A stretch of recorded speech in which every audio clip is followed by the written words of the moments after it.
Hello बच्चों आज के लिए हम जो वीडियो आपको लेकर आए हैं वो विद्या ज्ञान की प्रवेश परीक्षा से संबंधित वीडियो है। बच्चों विद्या ज्ञान स्कूल प्रवेश परीक्षा 2025 का वीडियो है।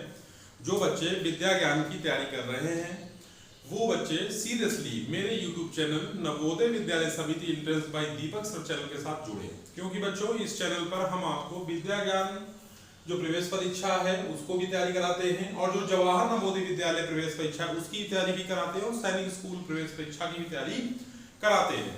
तो आप लोग बच्चों एक बात याद रखिए कि अभी विद्या ज्ञान स्कूल का फॉर्म नहीं निकला है, लेकिन विद्या स्कूल का फॉर्म निकलेगा, जल्दी निकलेगा।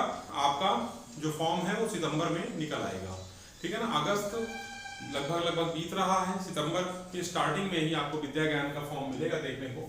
आप उसके फॉर्म को भरिए और भरने के बाद आप तैयारी में बच्चों अभी से लग जाइए, क्योंकि इसकी जो तैयारी है वो ये नहीं कि फॉर्म निकला और आपने भर दिया उसके बाद आप तैयारी कर रहे हो, क्योंकि इसकी तैयारी जो है उसमें बहुत कम समय मिलता है और दिसंबर में इसकी प्रारंभिक परीक्षा होती है बच्चों, जैसा कि आपको पता होना चाहिए। नहीं पता है तो समझिए कि जो विद्या ज्ञान स्कूल है इसकी प्रारंभिक परीक्षा बच्चों प्रारंभिक परीक्षा होती है वो दिसंबर में होती है, और इसके बाद फिर जनवरी के लास्ट में या फिर फरवरी के स्टार्टिंग में इसकी मुख्य परीक्षा होती है। मुख्य परीक्षा भी होती है। मुख्य परीक्षा के बाद फिर आपके घर में जो है इनकी टीम भेजी जाती है। वो टीम आपके घर का औचक निरीक्षण करती है, जिसमें वो पता करती है कि आप एक मिडिल क्लास फैमिली या फिर आप जो है EWS में आते हैं, इकोनॉमिकली वीकर सेक्शन में आते हैं, BPL कार्ड में आते हैं, बिलो पॉवर्टी लाइन, जिसको हम बोलते हैं शुद्ध और स्पष्ट रूप से हम आपसे कहें तो वो BPL हैं। जो गरीब परिवार के लोग बच्चे हैं जिनके माता पिता खेती किसानी करते हैं या फिर इतना वो नहीं पैसा कमा पाते हैं कि अपने बच्चों को बहुत अच्छे से और अच्छे स्कूल में पढ़ा पाएं, तो विद्या ज्ञान नाम की एक संस्था है जो कि सीतापुर में उपस्थित है, बुलंदशहर में उपस्थित है। 2 जगह उत्तर प्रदेश में विद्या ज्ञान के स्कूल हैं। इन स्कूलों में हर साल जो है प्रवेश परीक्षा होती है और कक्षा 6 की प्रवेश परीक्षा लेते हैं, केवल कक्षा 9 की प्रवेश परीक्षा इसमें नहीं होती है।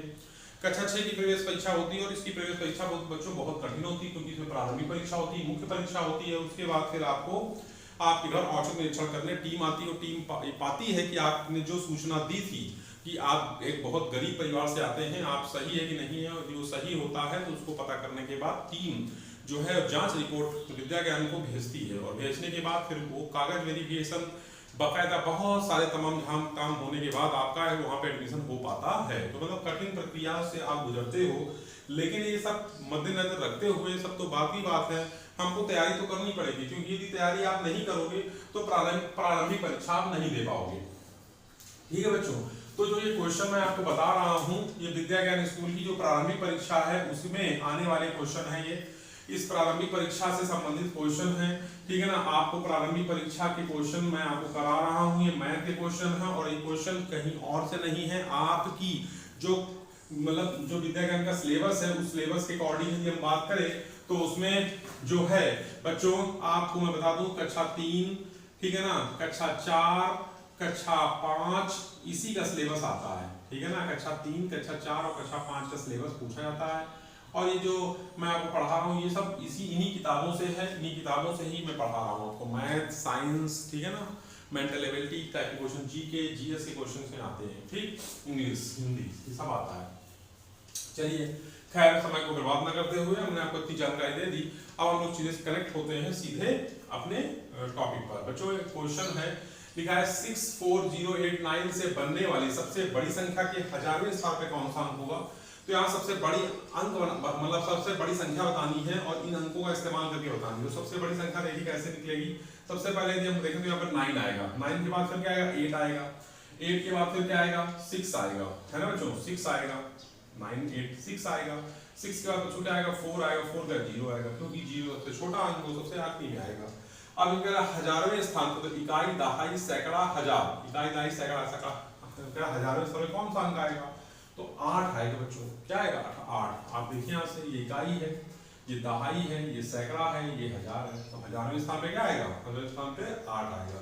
अब 6 अंकों सबसे छोटी संख्या, तो 6 अंकों की सबसे छोटी संख्या यदि आप लिखो तो 2 2 4 1 5 लिखी, इकाई, दहाई, सैकड़ा, हजार, 1000, लाख, 1 2 3 4 5 6 अंक। और कह रहा है पूर्ववर्ती यानी इससे पहले, तो -1 कर देंगे, 10 में 1 गया 9, 10 में 1 गया 9, फिर यहाँ पे 9, फिर यहाँ पे 9, फिर यहाँ पे 9, फिर यहाँ पे 9।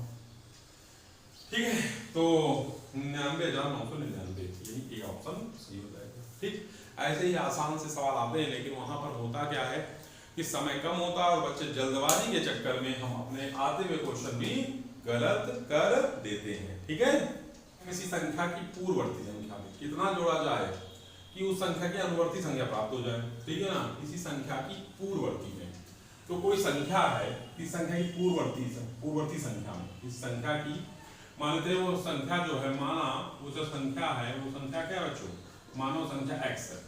अब किसी संख्या में, तो वो x संख्या है, x की पूर्ववर्ती संख्या, तो x की पूर्ववर्ती क्या होगी, पहले वाली यानी -1। पूर्व संख्या में कितना जोड़ा जाए, इसमें कितना जोड़ा जाए कि उस संख्या की अनुवर्ती संख्या प्राप्त हो जाए। अनुवर्ती मतलब होता है इसके आगे वाली संख्या, x -1 है, इसमें क्या जोड़ा जाए कि आगे वाली संख्या प्राप्त हो जाए। जैसे मैं बोलूं कि मैंने एक संख्या ली थी 2, ठीक है ना, और 2 की संख्या की पूर्ववर्ती संख्या, तो 2 पूर्ववर्ती संख्या, तो 2 जो है उसका पूर्ववर्ती क्या होगा, 1। तो पूर्ववर्ती संख्या कितना जोड़ा जाए कि उस संख्या की अनुवर्ती मिल जाए। तो अनुवर्ती यानी 2 की अनुवर्ती क्या होगी बच्चों, हमने संख्या 2 ली थी, 2 की अनुवर्ती क्या होगी 3, तो इसमें क्या जोड़ा जाए 2 में, मतलब वो 1 है, यहाँ पे 1 मिली हमको, उसमें 2 जोड़ा जाए। ठीक है ना, देखिए कितना अच्छा क्वेश्चन दिया है इन्होंने। ये जो क्वेश्चन है विद्या ज्ञान में आने के पूरे चांस है क्वेश्चन के। ये क्वेश्चन विद्या ज्ञान के परीक्षा में पूछा जा सकता है। कह रहा है किसी संख्या, तो मान लेते हैं संख्या x है, उसकी पूर्ववर्ती संख्या की पूर्ववर्ती, संख्या की पूर्ववर्ती में -1, उसमें 1 घटा देते हैं। ठीक है ना, पूर्ववर्ती संख्या, तो पूर्ववर्ती संख्या क्या हो गई, मतलब इसकी पूर्ववर्ती संख्या क्या हो गई, पूर्ववर्ती संख्या हो गई बच्चों, पूर्ववर्ती संख्या हमारी हो गई x -1। आप कह रहा है x -1 में क्या जोड़ा जाए तो संख्या की अनुवर्ती प्राप्त हो, तो संख्या की अनुवर्ती प्राप्त हो, अनुवर्ती में आगे वाली संख्या प्राप्त हो, तो x -1 है, उसमें क्या 2 जोड़ेंगे आप, तभी तो x + 1 आएगा। जो x संख्या है उसकी एक आगे वाली, तो यहाँ पे 2 ऑप्शन मिल जाएगा इसका। ठीक है, अच्छा क्वेश्चन है। अब कह रहा है कि संख्या 2 3 4 6 की पूर्ववर्ती, जो अनुवर्ती संख्या हो, तो 2 3 4 6 की पूर्ववर्ती क्या होगी, 2 3 4 6 की पूर्ववर्ती 4 5 45 होगी। 2 3 4 6 की पूर्ववर्ती तो 45 हो गई, एवं अनुवर्ती, तो अनुवर्ती क्या हो गई 2 3 4 7 हो गई, इसकी अनुवर्ती है +1, तो 7 5 12 जोड़ोगे ना, 7 5 12 2 हासिल, 1 4 4 8 9 3 3 6 2 2 4 4 6 9 2 4 6 9 2 4 6 9 2 डी ऑप्शन। ठीक है ना, अब अगर क्रम देखकर बताओ कि अगली संख्या कौन सी होगी, तो देखिए यहाँ पे 1 है, फिर 4 है, फिर 9 है, 16 है, 5 25 है। देखिए तो ये कहने का मतलब है जो हमारी प्राकृतिक संख्या होती है 1 2 3 4 5 6, इनके सब वर्ग लिखे। देखिए 1 का वर्ग क्या होता है 1, 2 का वर्ग क्या होता है 4, 3 का वर्ग क्या होता है 9, 4 का वर्ग क्या होता है 16, 5 का वर्ग क्या होता है 25, 6 का वर्ग क्या होता है 36। ऑप्शन सही है इसका, समझ में आपको आई बात नहीं। तो इस तरह के क्वेश्चन विद्या ज्ञान प्रवेश परीक्षा में पूछे जाते हैं प्रारंभिक परीक्षा में, और बच्चे इन क्वेश्चन को गलत कर देते हैं क्योंकि बच्चे प्रैक्टिस नहीं करते। मैथ मेक्स मैन परफेक्ट, एक कहावत है, प्रैक्टिस करना बहुत जरूरी है। ठीक है बच्चों, चलिए आगे वाले क्वेश्चन पर ध्यान दें। 6 कर 905098 में हम क्या जोड़ दें कि 905098 ही आ जाए। आप ये बात समझिए कि जैसे लिखा है 2, ठीक है ना, प्लस लिखा है और बराबर लिखा है, हमने 2 लिखा है, तो यहाँ पे क्या जोड़ दें हम बच्चों कि 2 आ जाए, 0 जोड़ दें। 2 को 0 में जोड़ने पे 2 ही आएगा, यानी 0 को किसी में जोड़ते हैं तो संख्या पर फर्क नहीं पड़ता, यानी कि इसमें क्या जोड़ दें 0 जोड़ दें, सिंपल। आपका पिता की मासिक आय है 10,000 रुपए, ठीक है ना, यदि उसका खर्च प्रति माह 9500 रुपए है, तो उसकी बचत पता करने के लिए क्या करेंगे, घटाएंगे। घटाना होता है, जैसे मैं कैसे कहूँ आपसे कहूँ कि आपके पास बचे 10 रुपए है, ठीक है ना, और आपने उसमें से 5 रुपए खा लिए, ठीक है ना, खा ली मतलब पैसा नहीं खा लिया, आपने कोई चीज खा ली, उससे कोई चीज खरीद ली, ठीक है ना, खा लिए। अब बाकी आपके पास कितने पैसे बचे, बच्चों घटाएंगे ना, तो घटाने से ही पता चलता है। आगे तो देखिए 22 लिखा है यहाँ पे, ठीक है ना, गुणा करके यहाँ पे 10 लिखा है, 22,000। अब भाई यहाँ पे 1000 का गुणा करोगे तो ये तो 22,000 होगा, सिंपल बात, ठीक है ना, सिंपल। तो 8 क्वेश्चन बच्चों अभी कंप्लीट हुए। देखिए विद्या ज्ञान में जो भी क्वेश्चन है मैं ढूंढ के लाता हूँ और ऐसे ही क्वेश्चन विद्या ज्ञान में पूछे जाते हैं, ठीक है ना। अब ये 8 बताए मैंने, इन 8 में से आपको 3 या 2 क्वेश्चन देखने को मिलेंगे, इसी टाइप के होंगे, घुमा के देंगे वो, लेकिन 1 या 2 क्वेश्चन या 3 क्वेश्चन आपको जरूर मिलेंगे। एक कॉपी बना लीजिए बच्चों, विद्या ज्ञान प्रवेश परीक्षा में आपको फॉर्म भरना है, भरने के बाद आपकी तैयारी में लग जाना है, तैयारी में बच्चों अभी से लग जाइए, ठीक है ना।